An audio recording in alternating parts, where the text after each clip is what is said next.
Et oui, on est bien arrivé à Vladivostok, ça y est, après plus de 60 heures de train, 3 jours entiers quasiment dans le train. C'est bon, on est enfin arrivé dans l'extrême orient russe.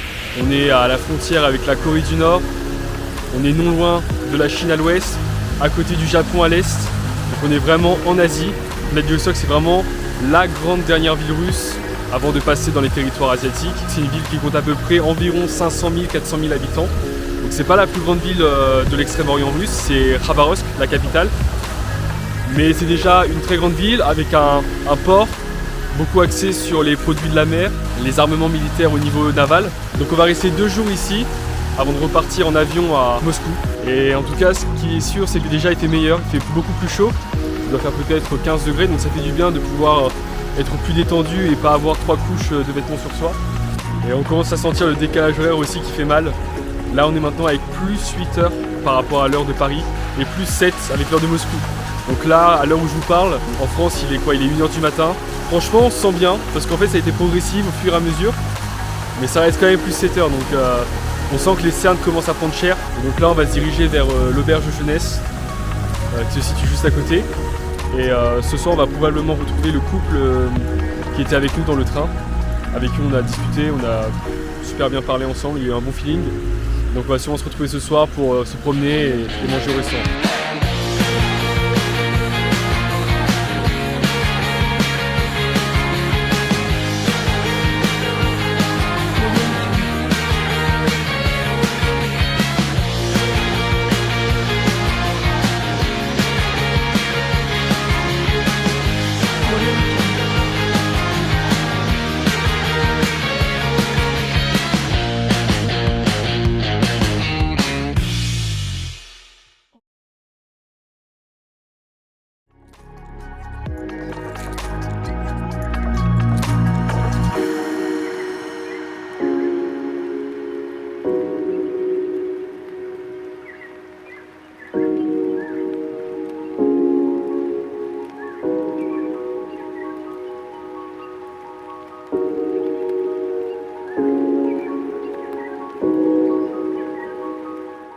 Bon, je crois qu'on a retrouvé les fameux motards qu'on avait croisés à Yekaterinbourg lorsqu'on était à la frontière entre l'Asie et l'Europe.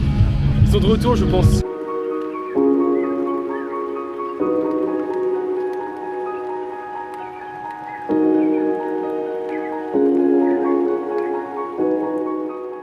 C'est quelque chose qui se passe souvent à Vladivostok. Alors je sais plus si c'est tous les jours ou si c'est à quel rythme c'est.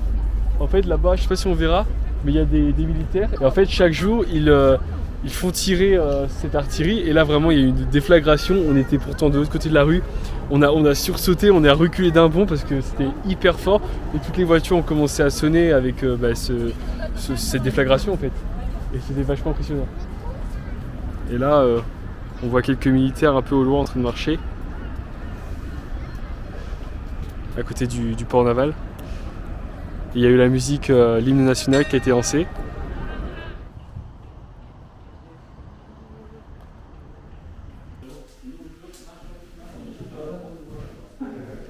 Là on est dans un ancien navire soviétique qui date de la Seconde Guerre mondiale et qui a été réadapté pour qu'on puisse le visiter.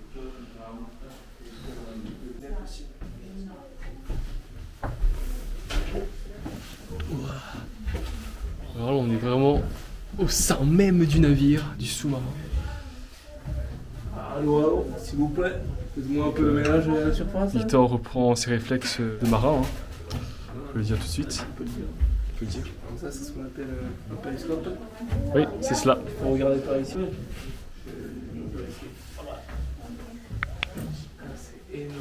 Faut être souple. Hein.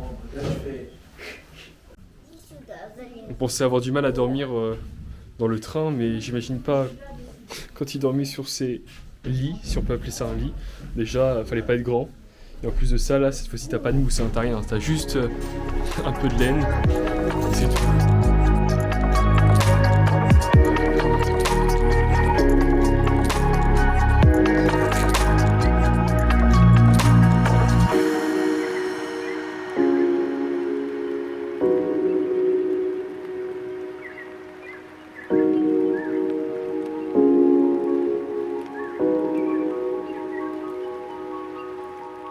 on voit vraiment la pluie arriver.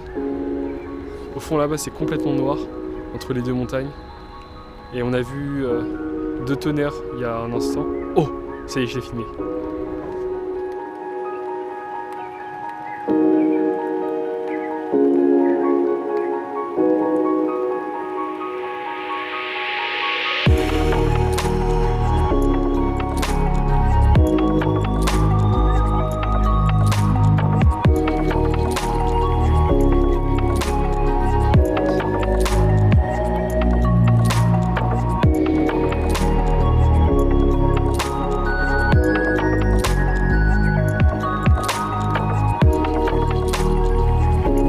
Qu'on voit à la caméra, c'est un pont qui est assez récent, qui a une dizaine d'années.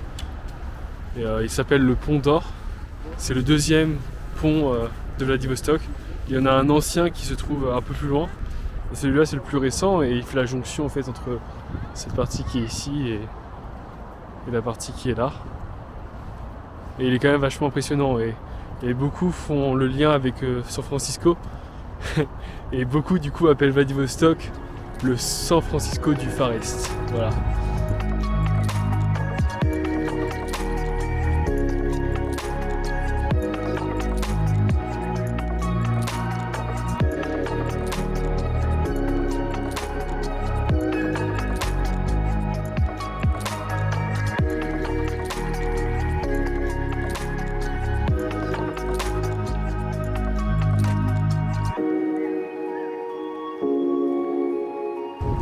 La mer est déchaînée aujourd'hui. Hein. J'irai pas me baigner. Certainement pas.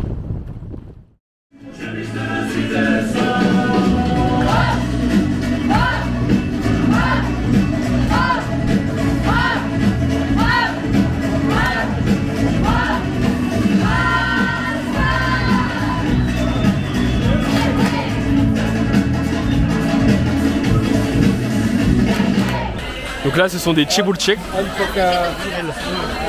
C'est un plat traditionnel géorgien. Waouh, c'est super chaud.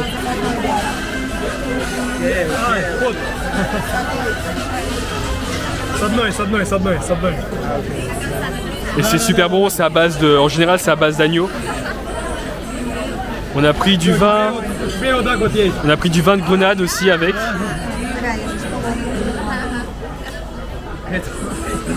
C'est un vin qui vient d'Arménie.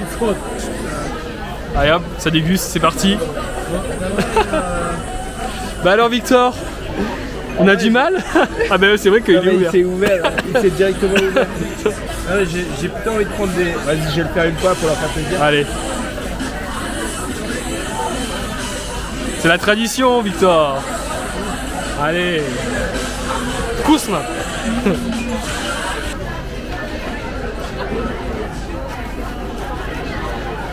Как называется?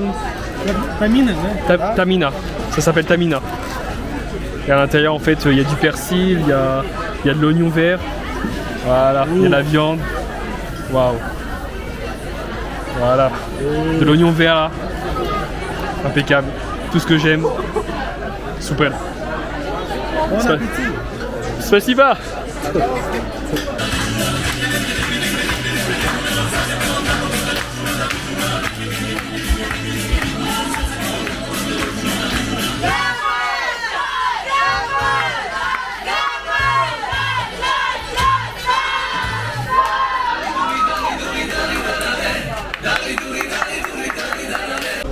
Bon ben, on a fini de manger là, c'était un super repas, super ambiance, super restaurant. Si un jour vous allez à Vladivostok, allez dans ce restaurant, il s'appelle Supra. Même si ça m'étonnerait parce que Vladivostok c'est pas forcément la première destination des touristes. Mais franchement c'était super. Ils nous ont même donné un faux passeport pour la Géorgie. Donc franchement c'est un très bon souvenir. Et en plus c'est pas très cher. On a pu être habillés dans les costumes traditionnels qui sont ici. Je vais vous mettre une photo à côté. Franchement c'était super, on a pris une photo avec les serveuses.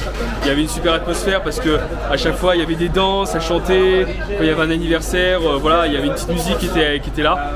Donc c'était pas du tout prévu de base. On a pu manger avec Nikita et sa copine qu'on a rencontré hier dans le train. Et c'était pas prévu et voilà comment ça s'est fait naturellement. En plus il pleuvait dehors. Как дела? Как все было? Как все было? So good. C'était très bon, c'était très Magnifique. bon. C'était magnifique. Voilà, c'est le mot qu'il faut retenir, c'était magnifique.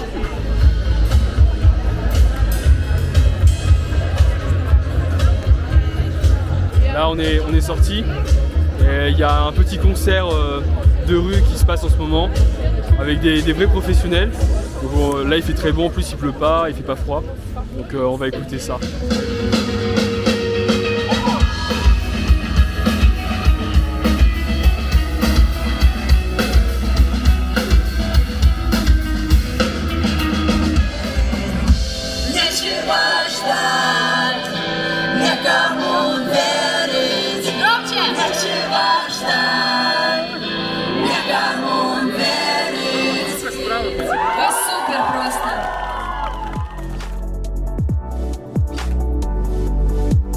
Dans le dernier épisode du Transsibérien. Nous clôturerons ce voyage en nous rendant à la pointe de Vladivostok sur l'île Rouski.